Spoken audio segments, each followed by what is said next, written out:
Hello again everyone, Mary Rose here at Stitch Bliss Corner and welcome.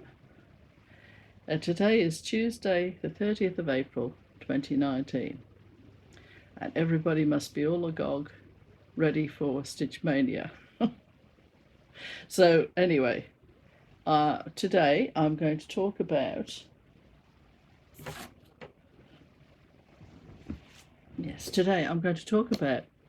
a postcard I received, a little bit about fabric, talking about fabric, a finish that you haven't actually seen the start of.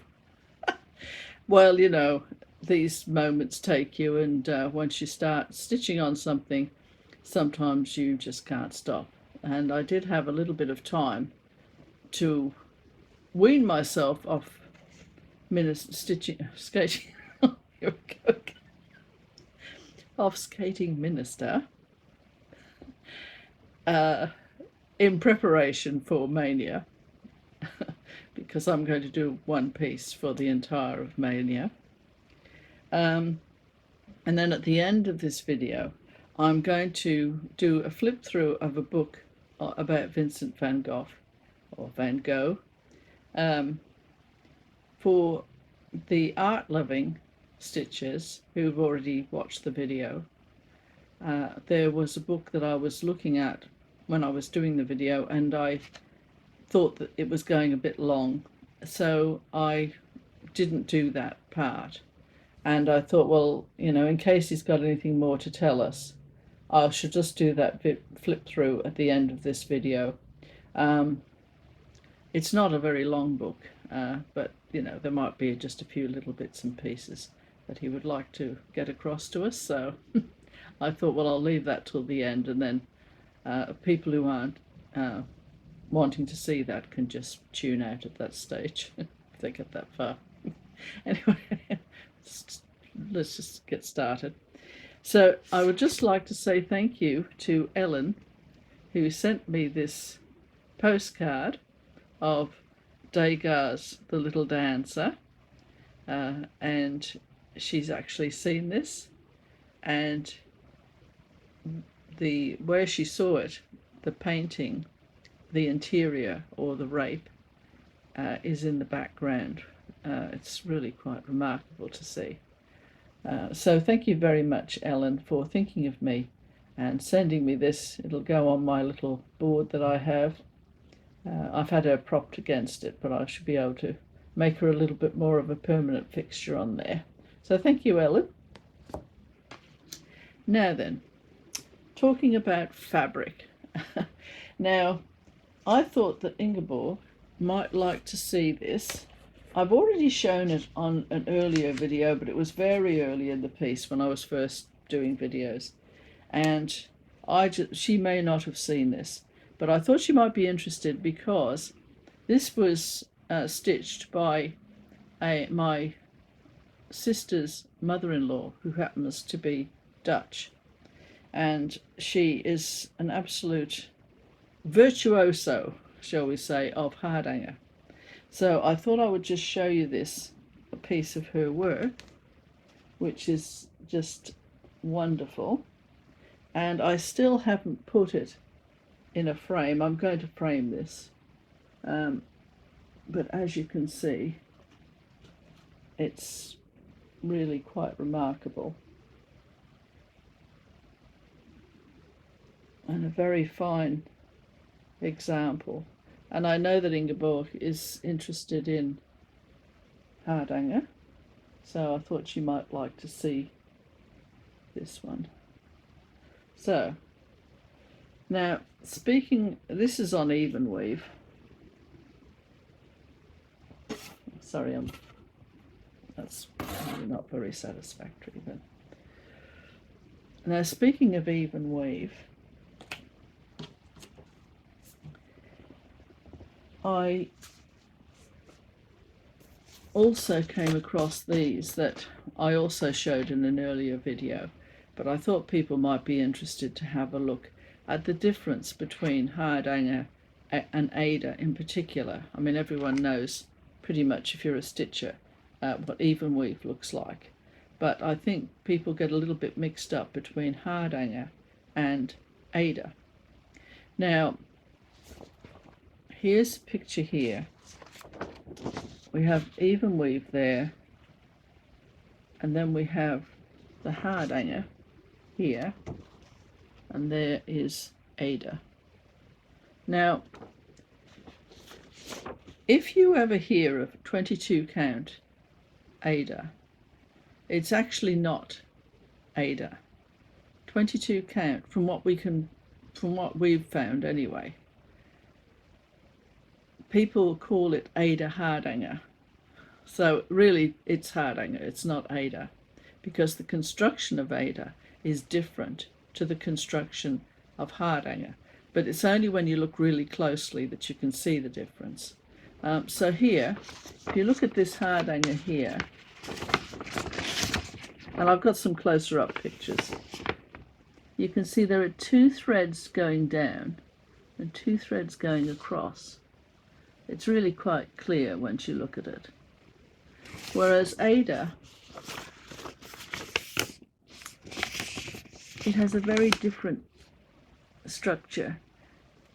It has, I'll try and show you on the bigger one. Just a minute. There's the close-up of Hardanger, and you can see it very clearly, the 2 threads that way and 2 threads going that way.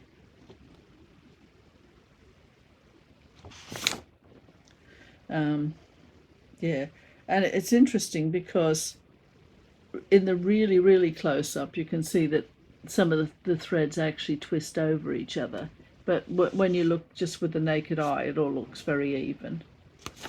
And here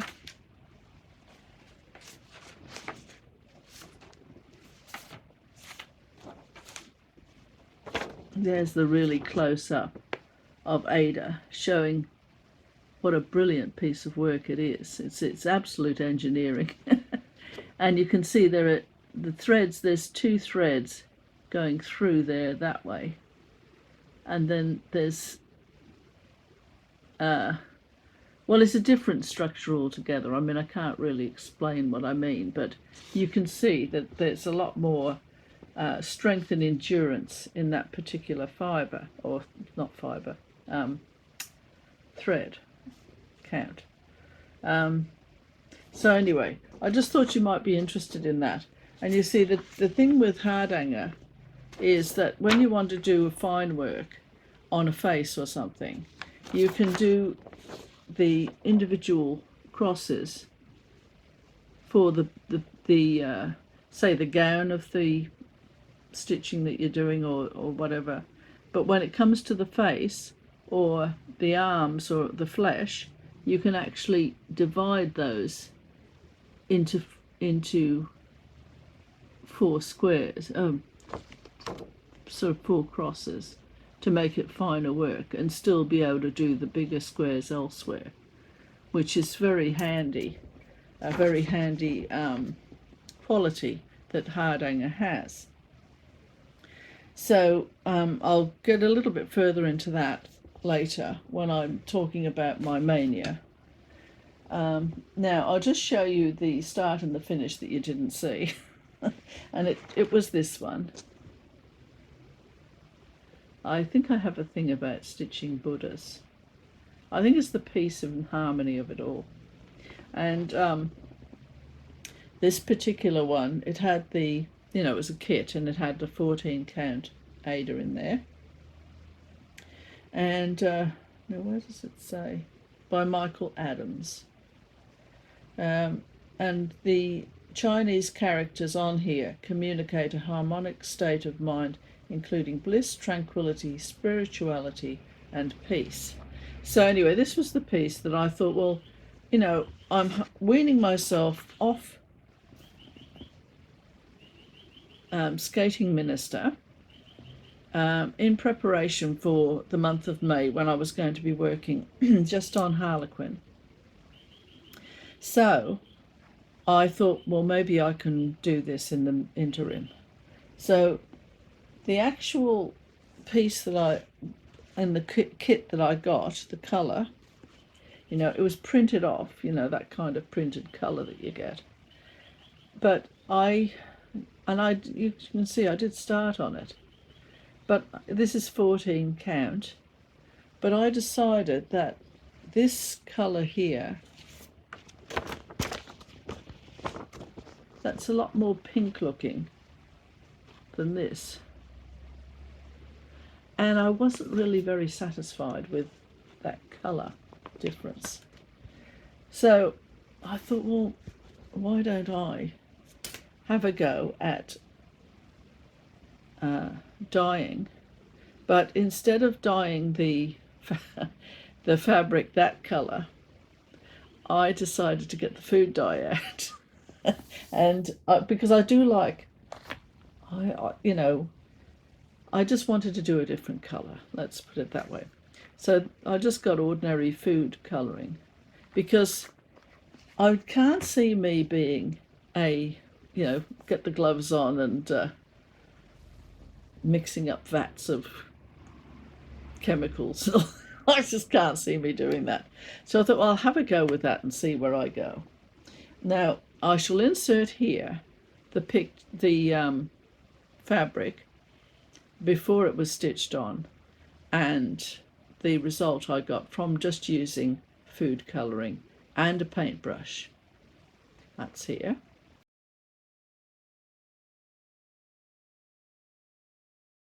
So I quite like that effect, actually. And so here is my stitched piece.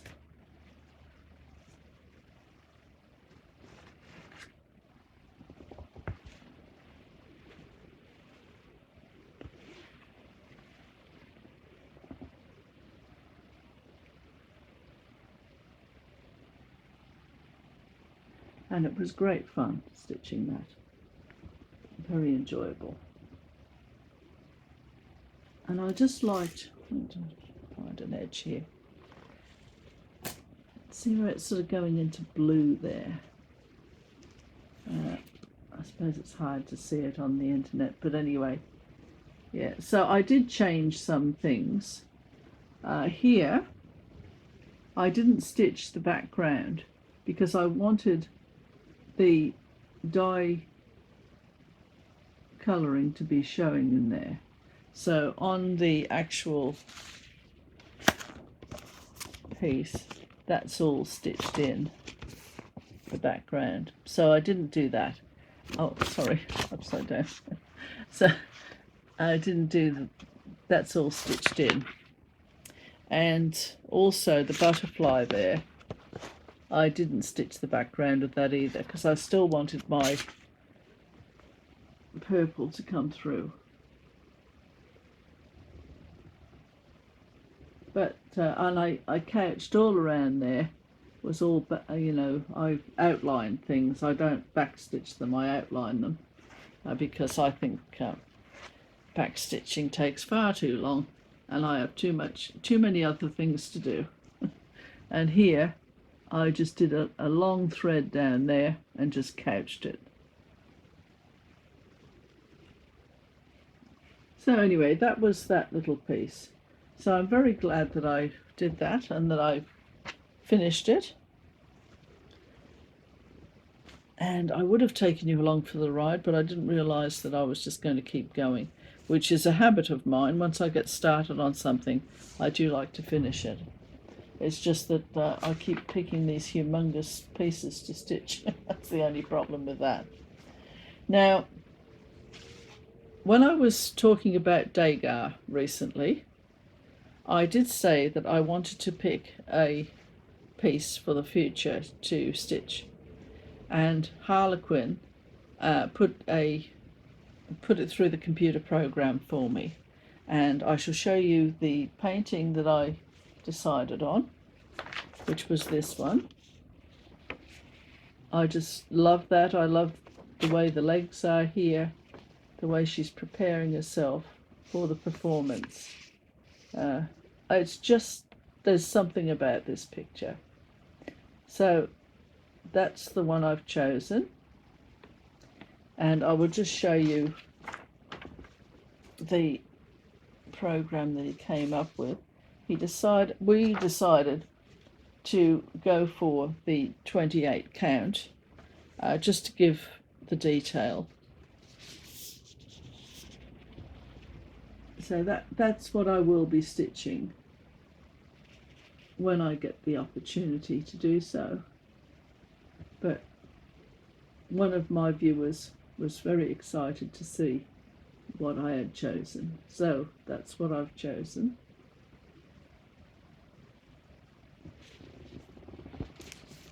It nearly gnaws a hole in you, doesn't it, when you're looking forward to doing something. So that's that one. Now then, the Mania plan. Now, I did say that in a previous video about how I had already started on this one, which is Cézanne's Harlequin, and this actually was his son Paul, and Paul had the same name as his father, Paul Cézanne's son, Paul Cézanne, and he posed for this.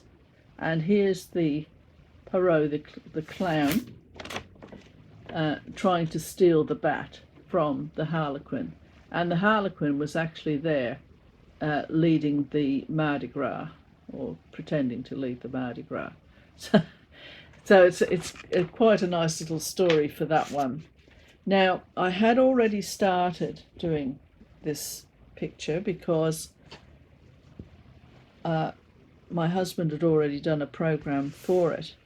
And I'm still just a little bit caught up here because I did start, as you can see, and I do like the colours.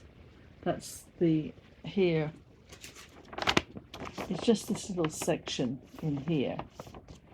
And all those colours.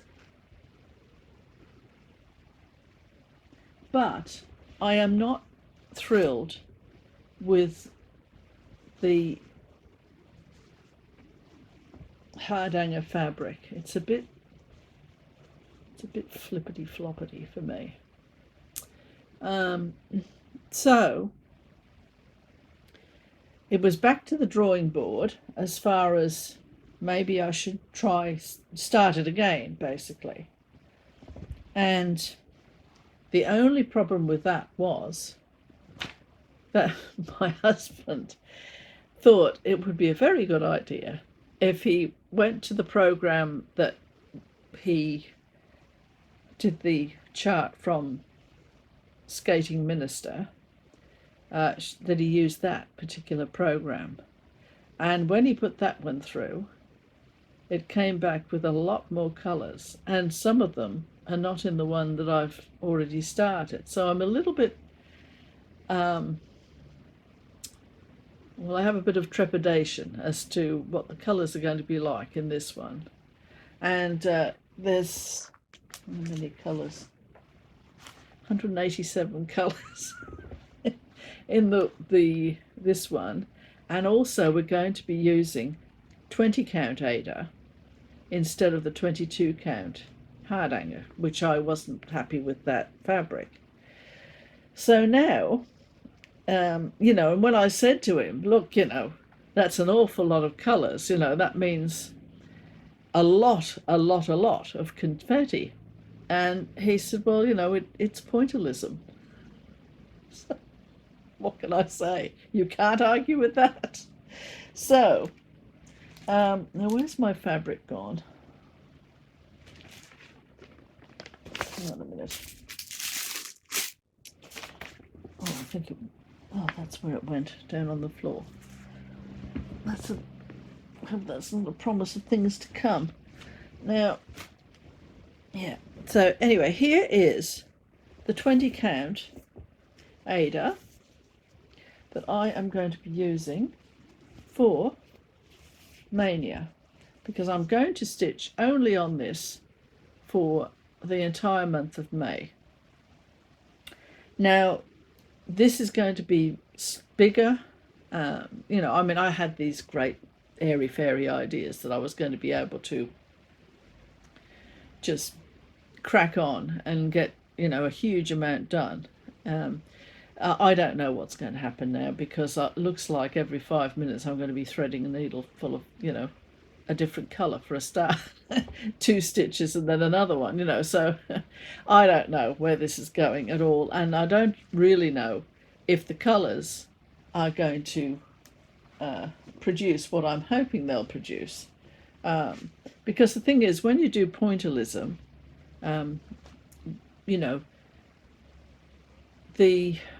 the tiny specks of colour, when you stand back, they create the image. And so I'm hoping that that is what's going to happen, that all these amazingly bright colours are going to end up looking something like the original Cézanne painting. If they don't, I'll probably go back to the old chart that I was using with the Hardanger. But anyway, see, these are all the different colours in here. I mean, some of them seem very bright to me. I mean, that's very bright. Oh, I don't know. This is,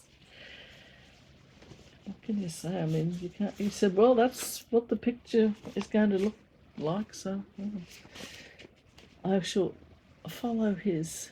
Anyway, here are all the different colours there, and I've got them all in my. I number them, like here's number 1. You see. Here are all the colours here, and I've got the symbols there as a fail-safe, because I think if, when you've got so many colours and so many different symbols, that when you look at a symbol, you think, oh yes, that's a U right way up, and there's might be a U that way, you know how they are, some of the symbols, some are facing that way, some are facing that way, and they're the same symbol, they're just in a different direction. And it only takes a moment of not concentrating to find that you've put the wrong one. So what I usually do is I put the symbol there just as a reminder, so that when I look, I think, well, that U isn't the right way according to the chart, and then I double check it, and it saves me from making mistakes. So anyway, here, that's the colour palette, which, as I say, looks like a circus to me. Well, maybe, I mean, Harlequin was in circuses and things, wasn't he? So who knows? And the 20 count Ada. So, and that's nice and, strong and everything, which is what I want. So we will see. If I'm not happy, I'm going to start it and see how it's going. And if for some reason I think that it's just not going the way I would like it to go, then I'll have to think again. But I am interested to see how it does start shaping up, because I think, when you've done about a week on something, you can usually tell if it's going to be okay or not, and then you can always bail on it. I'll just show you now the chart. So there's the chart. But I've stuck that together, and I've got the individual pages, but I do like to have the chart all stuck together so I can refer to it easily. So we'll see how that goes. There is that little bit of excitement because it's going to be starting tomorrow, so I don't have much time to think about how crazy it is to even, be setting out with all that confetti and everything. I mean, that's crazy. But I want to wish everybody all the best for their mania plans, whatever they've decided to do. I mean, some are going to be stitching on the pieces that they started last year, and they're going to just keep going on the corresponding day. If they started something last year on the first day, and it's a dog or something, well, they'll stitch that on the first day, stitch on the dog again, and just go all the way through, which is a really good idea. And some people are only stitching on one thing, and like me, and others, all sorts of different ideas people have got for mania, which is lovely. I mean, it's nice to have a time where you can just concentrate on, a particular group of works for a month, because I suppose there are pieces that wouldn't have even been stitched if it hadn't been for Mania. So I think, it does have its advantages. What else was I going to say? Oh yes, now as far as what I think I might do, I don't know if I'll just do, after a week, do a very quick video to show you how far I got, or whether I'll just put it all together and at the end of the month just show you the fun and games I had. So I don't know. We'll just have to see how that goes. So anyway, that is all the stitching for today. And I'm now going to go into finishing talking about Vincent van Gogh with his book, with this little book. So anyone who isn't that way inclined, I shall see you either in a week's time or at the end of the month when I put all my mania together. I'll just do a daily thing of how far I get, and I can show you that. Okay, so now I'm going into Vincent. Right, here we are with the life and works of Vincent van Gogh. Van Gogh. Yeah. Now, this is by Janice Anderson, and it's interesting to see here Vincent, and he did sign his name on his paintings with just his first name, and there have been those who have said that was because he was very aware of his family, and he didn't want to it's not a case of taint the family name, but he just felt that it would be better if he just used his first name. So that's just something a little thing to think about. Right, now let's have a little look in here.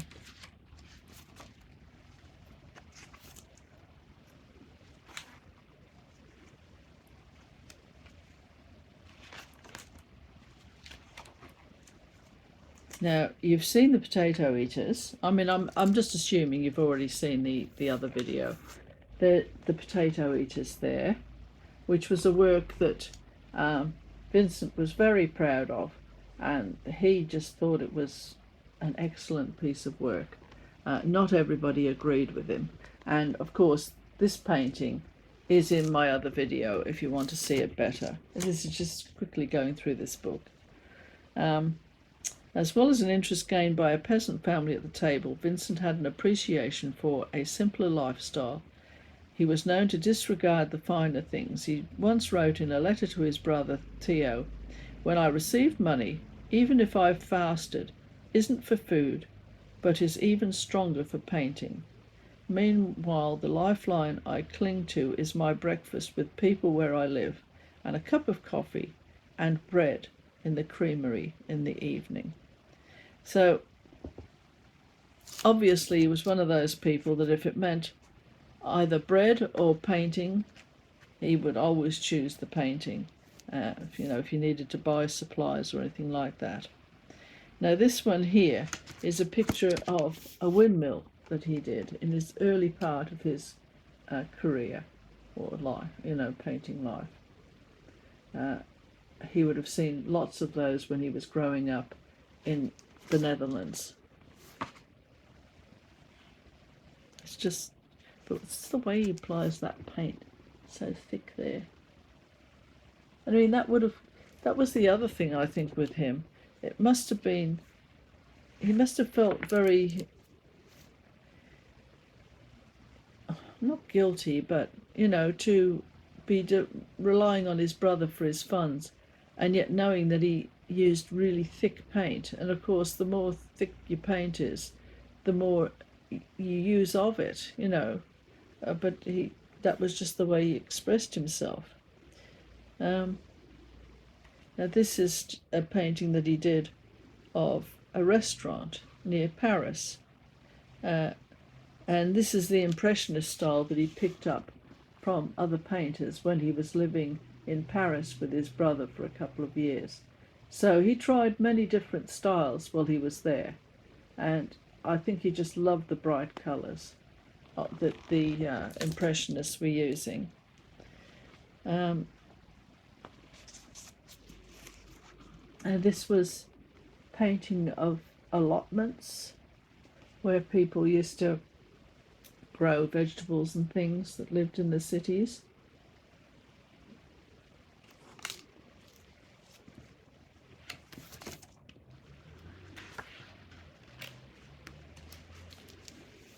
A self-portrait painted in Paris in the spring of 1887.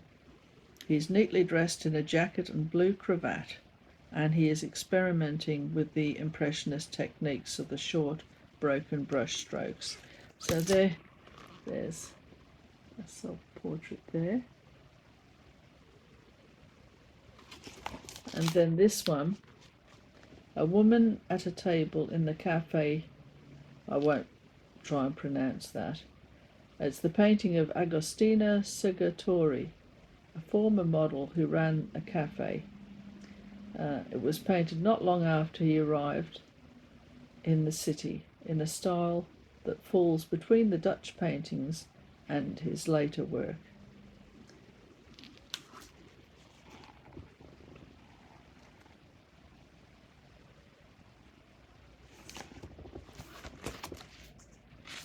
As I say, this is just a little book. Once settled in Paris, he launched himself into a fever of painting and completed nearly 230 pictures in the 2 years he was in the city, more than in any other comparable time in his life. And here, these are more his influence from Monet and Pissarro.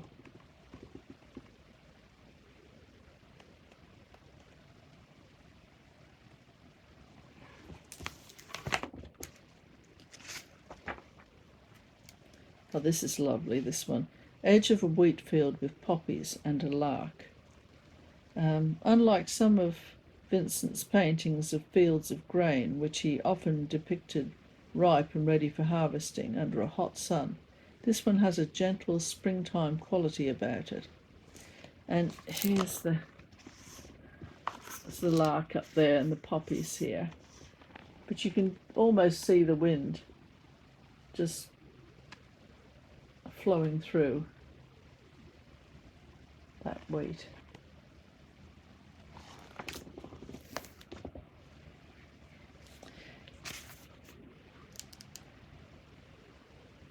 Père Tanguy. Several times in 1887, the year after he had arrived in Paris to join his brother,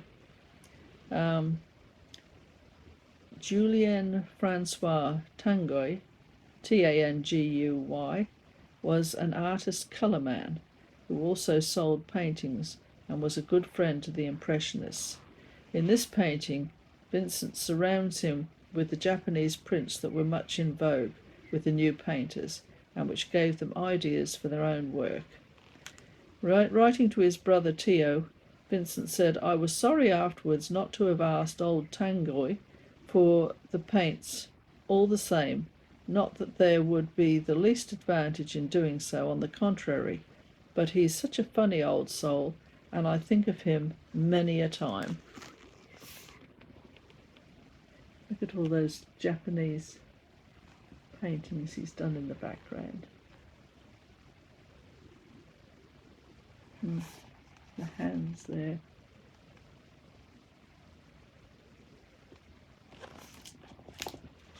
And another self-portrait. This stark self-portrait was painted for Gogh before they began to share the Yellow House in Arles, and may have confirmed the doubts in Gauguin's mind about the wisdom of living with Vincent. Gauguin was indebted to Theo, Vincent's brother, who exhibited and tried to sell his work to his gallery, and felt impelled to agree to keep Vincent company. But you can see that Vincent obviously didn't have a great nutritional diet because he was living on a shoestring all the time and didn't want to ask his brother for too much money.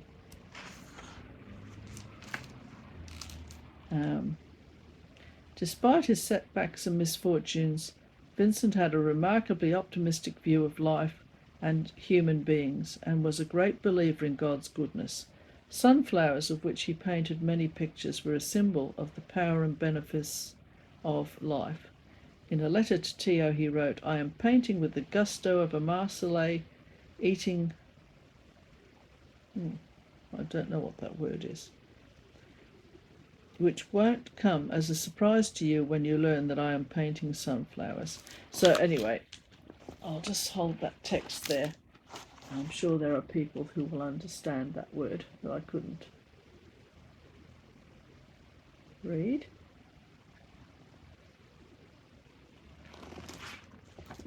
And of course there's his signature there on the vase. But that has a complete life cycle in it. You know, the flowers going to seed, and then the seed would regrow again. He was very interested in the cycle of life. Then there's a gypsy encampment here, just a picture of the wagons.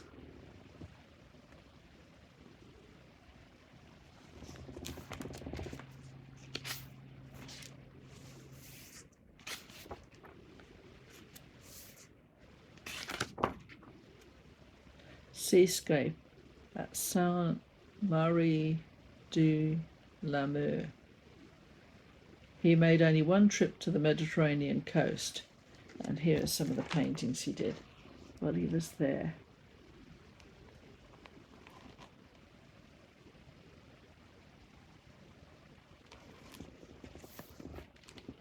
That paint there is so thick, it's almost like buttering up your toast. It's so thick there. Fabulous stuff. Sunday evening at Arles. When he went to Arles, it was a small forgotten town on the banks of the Rhone, with the relics of its former glory in Roman times scattered in neglected ruins about the streets. And anyway, that's just a little bit of the text there written. Look at that great sea of yellow. I wasn't very keen on the colour yellow until I did the video about Vincent, and now I see yellow in a completely different way.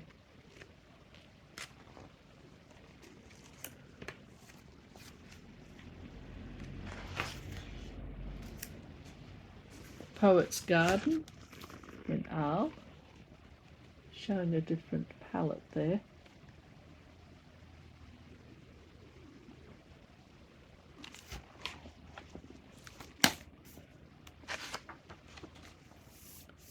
Entrance to the public gardens at Arles.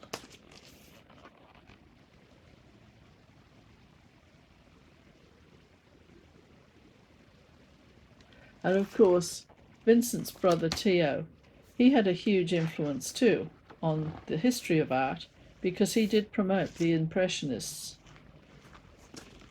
The Harvest, which I showed in the last video.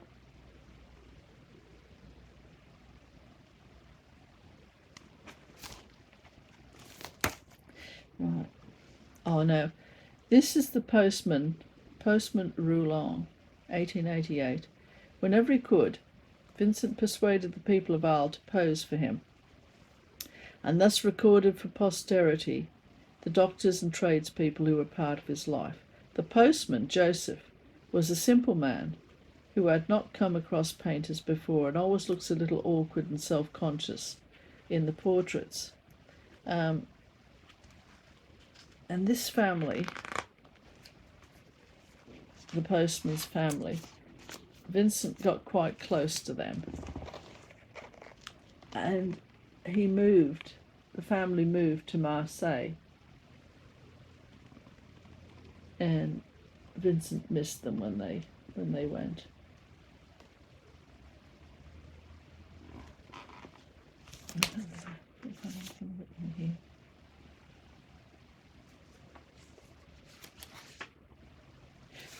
There is a letter that you can look up if you're interested, that the postman wrote to Vincent.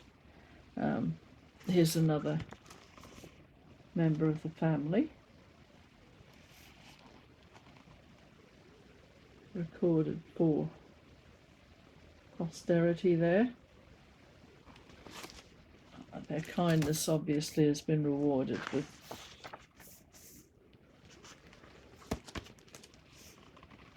being recorded in that way for people to see centuries later.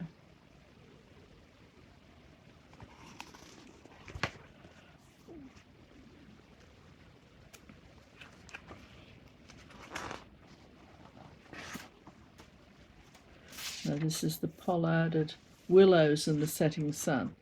They used to crop the leaves, the branches on trees, and that was called pollarding. I think that's rather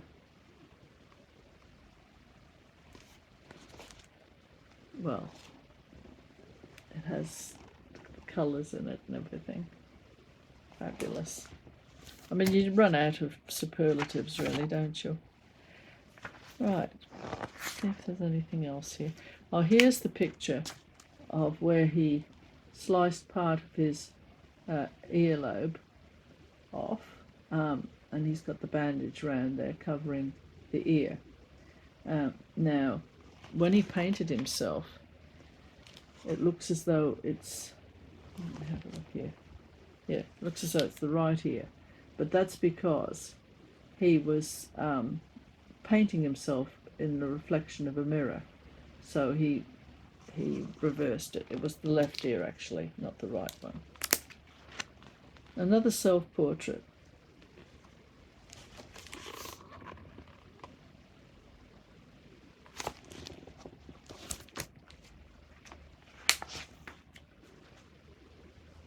Here's the irises, the very famous irises painting.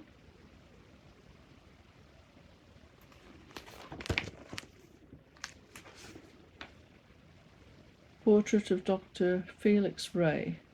He was the house surgeon who treated Vincent in the hospital after he mutilated his ear. The doctor told him not to worry, that he was anemic and needed feeding up. As the wound healed and Van Gogh recovered, he felt confident that his crisis had been temporary. He evidently became friendly with Dr. Ray, with whom he walked for an hour and a half and talked about everything, even about natural history. He also painted the doctor's portrait, which he gave him as a keepsake. The doctor evidently did not think much of it, for he used it to mend a hole in his chicken house.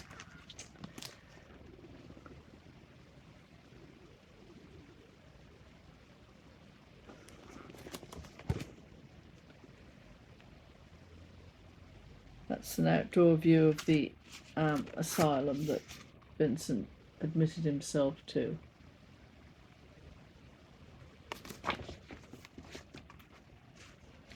Right, not too much more to go. I'll just pick out some here. Oh, there's the famous Starry Night. This intense painting of a night sky was done in Saint-Remy de Provence. Its awesome grandeur and turbulent starlight seemed to reflect Van Gogh's feelings that he was only an instrument in the creative process of the universe. In a letter to Theo he wrote, "This is the eternal question.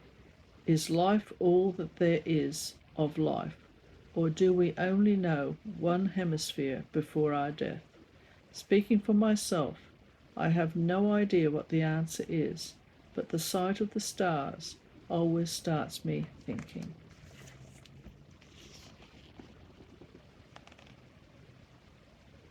And of course he painted that through the bars of the asylum that he was in. And this little town down here was his imagination, which is unusual for him because he usually only painted what was in front of him.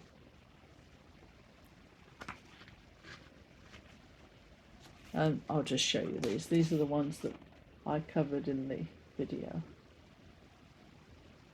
His bedroom. And Al in the little yellow house.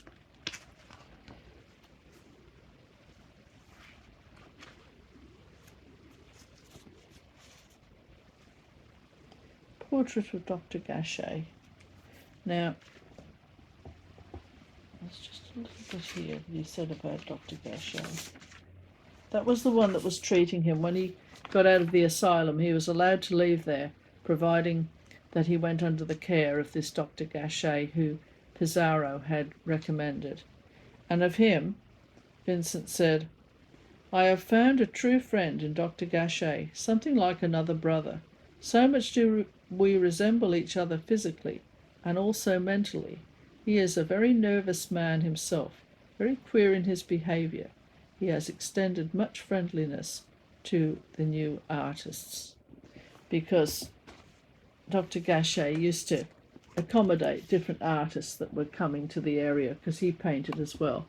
So there's his portrait there, and you can't see it, but there's actually a big red table there that he's leaning against, and that went for millions, that painting, when it was up for auction.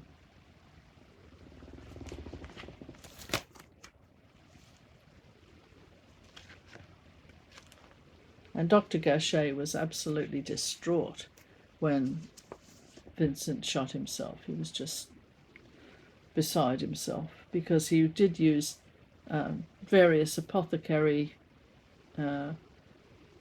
like, not exactly drugs, but these different mixtures to try and help him as well. And he thought that he'd got him over the worst of it all. And here's Madame Gaucher in the garden at Auvoir, or Orve, I should say. I'm coming to the end of the book now.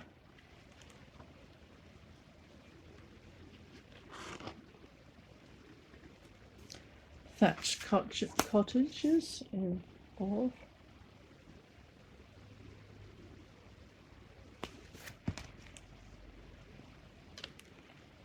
Here's the final one here. The Church of Orve, at Orve. And here's the final picture. The Church at Orve, 1890.